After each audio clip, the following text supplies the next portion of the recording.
السلام علیکم ناظرین، آپ دیکھ رہے ہیں مبشر لقمان یوٹیوب چینل، میں ہوں مہوش تبسم۔ ناظرین، آج بہت سارے ٹاپکس ہیں جن پر بات کرنی ہے، لیکن سب سے پہلے میں چاہوں گی دعا زہرا کیس کے حوالے سے بات کرنا، کیونکہ سپریم کورٹ کراچی رجسٹری میں آج دعا زہرا کیس کے حوالے سے سماعت ہوئی، کیونکہ دعا کے جو والد ہیں انہوں نے ہائی کورٹ کے فیصلے کے خلاف سپریم کورٹ میں اپیل دائر کی تھی، اور آج جب سماعت ہوئی تو عدالت نے یہی ریمارکس دیے کہ جب لڑکی دو عدالتوں میں ایسے بیانات دے چکی ہے کہ وہ اپنی مرضی سے اپنے شوہر کے ساتھ رہنا چاہتی ہے تو اغوا کا کیس تو بنتا ہی نہیں ہے۔ ہاں، کم عمری کی شادی کے حوالے سے بات کی جا سکتی ہے۔ اس کے بعد ہوا یہ کہ والد نے درخواست واپس لے لی، اور اب دعا زہرا کیس کے حوالے سے یہ فیصلہ جو ہے وہ نپٹا دیا گیا ہے۔ مبشر لقمان صاحب، دعا زہرا کیس کو آپ کیسے دیکھتے ہیں؟ کیونکہ ان کے والد نے بڑی فائٹ کی اپنی بیٹی کے لیے، لیکن اب بالآخر ظاہر ہے عدالت کی جانب سے بھی کیس نپٹا دیا گیا ہے، تو آپ کیسے دیکھتے ہیں؟ دیکھیں ماوش، اس میں دو ایشوز ہیں، ایک تو سوشل ایشو ہے اور ایک ریلیجس ایشو ہے۔ ریلیجس ایشو اس لیے ہے کیونکہ اس بچی کا تعلق اہل تشیع گھرانے سے ہے، اور اہل تشیع جو ہیں ان کے اندر نکاح کے لیے، بچی کے نکاح کے لیے ولی کی ضرورت ہے اور باپ کی ضرورت ہے ان کے لیے۔ تو ایک تو یہ ہے، ان کی یہ پلی تھی، اور مجھے نہیں پتا کہ پاکستان پینل کوڈ جو ہے یا میرج لا جو ہے اس میں اپنی کلیریفیکیشنز ہیں، جو جج صاحب نے کہا بھی اس میں کہ جو ہمارے لاز ہیں وہ اس میں بڑے کلیئر ہیں کہ کم عمری تو ہو سکتی ہے، بچی کی چیلنج ہو سکتی ہے، لیکن مرضی کے خلاف نہیں، کیونکہ دو مختلف عدالتوں کے سامنے آ کے وہ بیان دے چکی ہے۔ اور پھر انہوں نے یہ بھی کہا کہ آپ ایسا کریں کہ اپنی بیٹی سے بات کریں، بھلے 6 گھنٹے کریں بات، اور کنونس ہوتی ہے تو ٹھیک ہے، ورنہ اب ہم زبردستی نہیں کر سکتے۔ دوسری چیز جو ہے نا جی، وہ اس کا سوشل ایشو ہے، اور سوشل ایشو کا مطلب یہ ہے کہ ایک طرف تو ہماری این جی اوز وغیرہ ہیں جو فائٹ کرتی ہیں ہر وقت کہ لڑکیوں کو خود مختار ہونا چاہیے، اور ایک طرف ہماری روایات ہیں اور ایک ہماری سوسائٹی ہے کہ جو ذرا کنزرویٹو ہے، ہم پسند ہو یا نہ ہو لیکن ہے۔ تو ان کا یہ خیال ہے کہ ہمارے ملک میں جو انٹرٹینمنٹ ہے نا اس کا بھی احتساب ہونا چاہیے، جو ہمارے ڈرامے چل رہے ہیں، ہماری فلمیں چل رہی ہیں، کہ وہ ہمارے بچوں کو کیا سکھا رہی ہیں کہ ایک بچی ہے، اس نے فیس بک پہ کسی کی تصویر دیکھی اور وہ گھر چھوڑ کے لاہور کی طرف نکل گئی، دوسرے شہر، اس بچے کو بغیر ملے ہوئے، زندگی میں کبھی نہیں ملی تھی، اور اس طرح چلیں یہ تو شادی ہو گئی۔ اگر اس طرح سے کوئی بچیاں ٹریپ ہو جائے اور غلط ہاتھوں میں چلی جائیں پھر ان کا کیا ہوگا؟ سو اس کا سوشل کانوٹیشن بھی ہے ایک بڑی اسٹرانگ۔ تو یہ دعا زہرا کا کیس شاید عدالت کے لیے اوپن اینڈ شٹ کیس ہے، لیکن ہمارے لیے معاشرے کے طور پہ یہ اوپن اینڈ شٹ کیس نہیں ہے، ہمیں اس کے بڑے پہلوؤں کو بھی دیکھنا ہے ماوش۔ بالکل۔ اچھا لقمان صاحب، عمران خان صاحب کے حوالے سے بات کرنا چاہوں گی۔ عمران خان صاحب نے بڑا امپورٹنٹ کل ایک بیان دیا ہے، انہوں نے کہا کہ نومبر کا ویٹ کر رہا تھا کیونکہ میں نے میرٹ پر فیصلہ کرنا تھا، لیکن ان لوگوں کی نیندیں اڑی ہوئی تھی کہ میں جنرل فیض کو آرمی چیف بنا دوں گا۔ کیسے دیکھتے ہیں آپ ان کے اس بیان کو؟ دیکھیں یہ بات بذات خود ایک آکسی مورون ہے، اور یہ جھوٹ ہے عمران خان کا کہ ایک طرف وہ کہہ رہے ہیں کہ میں نے میرٹ پہ فیصلہ کرنا ہے، اور دوسری طرف وہ کہہ رہے ہیں کہ لوگوں کی دوڑیں لگی ہوئی تھیں اس لیے۔ تو میرٹ کیا ہوتا ہے؟ میرٹ تو پھر یہ ہوتا ہے کہ آپ سینئر موسٹ جو بھی ہوگا آپ اس کو اپوائنٹ کر دیں گے۔ آپ پھر جب اپنی مرضی کا کوئی لے کے آتے ہیں میرٹ سوچ کے کہ یہ میرٹ، تو آپ وہی کر رہے ہوتے ہیں نا کہ جناب جو آپ کو تقویت دے اور آپ کو اسٹرینتھ کرے اور آپ اسٹرینتھن کرے اور آپ کو یعنی آپ کی حکومت کو وہ سپورٹ کرے۔ ورنہ تو میرٹ ہر ڈپارٹمنٹ کا بڑا سمپل ہے، جیسے سپریم کورٹ میں ہے کہ سینئر موسٹ جج جو ہے وہ خود بخود بن جاتا ہے۔ آپ ابھی گوگل کریں گی آپ کو حساب پتہ چل جائے گا کہ 10 سال بعد کس نے چیف جسٹس بننا ہے اور کس تاریخ سے کس تاریخ تک کے لیے بننا ہے۔ تو میرٹ تو بڑا سمپل ہے کہ جناب آپ جو بھی آرمی میں سینئر موسٹ ہوگا وہ بنتا جائے گا۔ لیکن جب آپ کہتے ہیں نا کہ میں نے میرٹ پہ فیصلہ کرنا ہے تو اس کا مطلب ہے کہ میں نے اپنی مرضی سے لگانا ہے، اور مرضی آپ کس کی ہوگی کہ جو آپ کو ہر اچھے اور برے کام میں آپ کو سپورٹ کر رہا ہوگا۔ تو obviously جنرل فیض کا نام اس لیے لوگ لے رہے تھے، بلکہ ایک اور جرنیل صاحب بھی ہیں، وہ بھی فیض صاحب کے ساتھ مل کر بشرا بیگم سے تعویذ شویز لیتے رہے ہیں، تو مجھے ان کا بھی اب ذرا فیوچر کم لگ رہا ہے۔ تو مبشر لقمان صاحب، ایک طرف تو تحریک انصاف نے استعفے دیے ہوئے پارلیمنٹ سے، دوسری طرف پارلیمنٹ لاجز خالی کروانے کے خلاف عدالت سے بھی رجوع کر لیا ہے، یہ کیا معاملہ ہے؟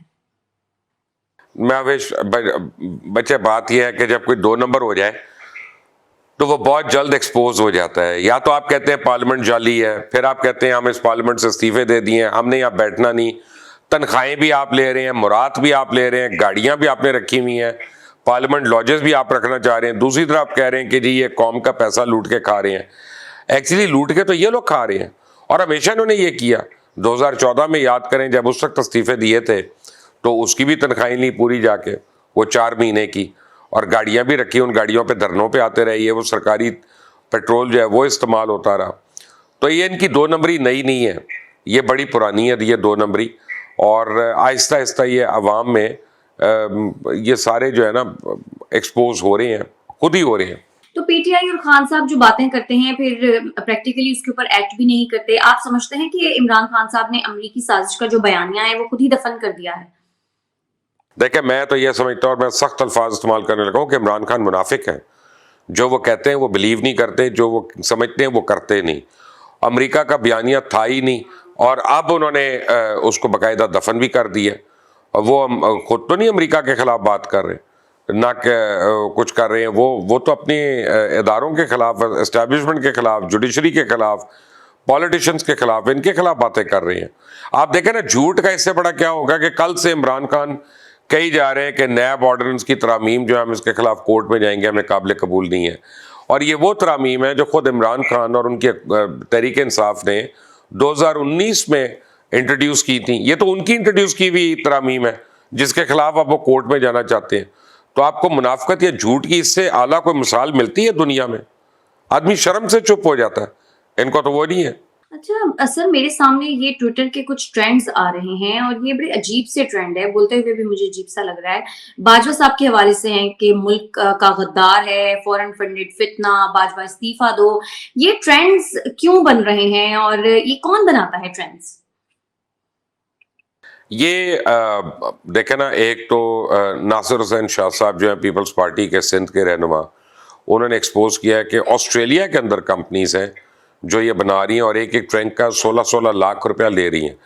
جب صوبائی حکومتیں آفیشلی صوبائی حکومتیں جو ہیں وہ بجٹس مختص کر دیں 1 ارب روپیہ سوشل میڈیا کے لیے, تو آپ سمجھ لیں کہ وہ کہاں پہ استعمال ہو رہا ہے. اور اس میں باٹس بھی استعمال ہو رہے ہیں, اس میں امپلائیز بھی ہیں, اس میں کارکنان بھی ہیں, اس میں چاہنے والے بھی ہیں, وہ سارے مل کر یہ ٹرینڈز بنا رہے ہیں. آپ یہ دیکھیں گے کہ عمران خان کبھی اس کو کنڈیم نہیں کرے گا, وہ جھوٹ بولے گا, وہ یہ کہے گا کہ میں نے تو نہیں کہا کسی کو, لوگ اپنی مرضی سے کر رہے ہیں. کنڈیم نہیں کرے گا کیونکہ کروا ہی وہ رہا ہے. اور یہ میں نے 15 دن پہلے اپنے وی لاگ میں نے یہ بریکنگ نیوز دی تھی. اس دن سی ایم ہاؤس KPK میں عمران خان ملے تھے یوٹیوبرز کو اور ٹک ٹاکرز کو, اور ٹک ٹاکرز کو اور یوٹیوبرز کو مل کر انہوں نے کہا تھا کہ تم نے اسٹیبلشمنٹ کے خلاف یہ ٹرینڈز بنانے اور یہ باتیں کرنی ہیں. تو وہ ہو رہا ہے, وہ نظر آنا شروع ہو گیا, اس کے ثمرات نظر آ رہے ہیں. عمران خان اپنے ملک کو خراب کر کے, تباہ کر کے بہت خوش ہیں. اب میں کیا کہوں, اللہ تعالیٰ ان کو عقل دے, یہی میں کہہ سکتا ہوں. ایک اچھی خبر بھی ہے میرے پاس, وہ یہ کہ ڈالر 5 روپے گر گیا ہے. سر IMF سے متوقع ڈیل اور چین سے قرض کی فراہمی کے بعد اب ڈالر تو 5 روپے گر گیا ہے, 206 روپے پر آ گیا ہے. تو آپ سمجھتے ہیں کہ اب بحران ہے وہ ٹل گیا ہے؟ کمال ہے, یہ کوئی اچھی خبر ہے ہمارے لیے بھائی. اپنا آپ کو میں بتاؤں کہ کل یوٹیوب نے ہماری پیمنٹ کی ہے ڈالرز میں اور آج ڈالر گر گیا. یعنی ہم پورا مہینہ ڈالر کے بڑھتے ہوئے دیکھتے رہے, اور جس دن یوٹیوب نے بینک میں ہماری پیمنٹ ڈالی ہے اس دن ڈالر گر گیا. خیر, لیکن آپ ملک کے لیے دیکھتے ہیں تو یہ بہت اچھی خبر ہے, اور اللہ کرے کہ یہ اس کو مستحکم کر سکے, سٹیبلائز کر سکے, اور اس کی درست جگہ پہ لے کے آئیں. کیونکہ ڈالر جب مستحکم ہوتا ہے تو کاروباری افراد جو ہیں وہ اپنا بزنس پلان بنا سکتے ہیں. ان کو پتہ ہوتا ہے کہ 2 سال کے بعد ہمارا کیا ہونا ہے, ابھی ہم کس خرچے پہ کریں گے, ہمارا مارجن اور پروفٹ کیا ہونا ہے, اس پہ وہ انویسٹمنٹس کر سکتے ہیں. تو ڈالر کا سٹیبلائز ہونا کہیں پہ بھی وہ سب سے امپورٹنٹ بات ہے. جو فلکچویشن ہے وہ بڑا کرپلنگ افیکٹ ہوتا ہے. سر افغانستان میں بہت زیادہ تباہی مچی ہوئی ہے اور افغان طالبان کی جانب سے بین الاقوامی برادری سے مدد کی اپیل بھی کی گئی ہے. متاثرہ علاقوں تک پہنچنا بہت زیادہ مشکل ہو گیا ہے. آپ کیسے اس صورتحال کو دیکھتے ہیں؟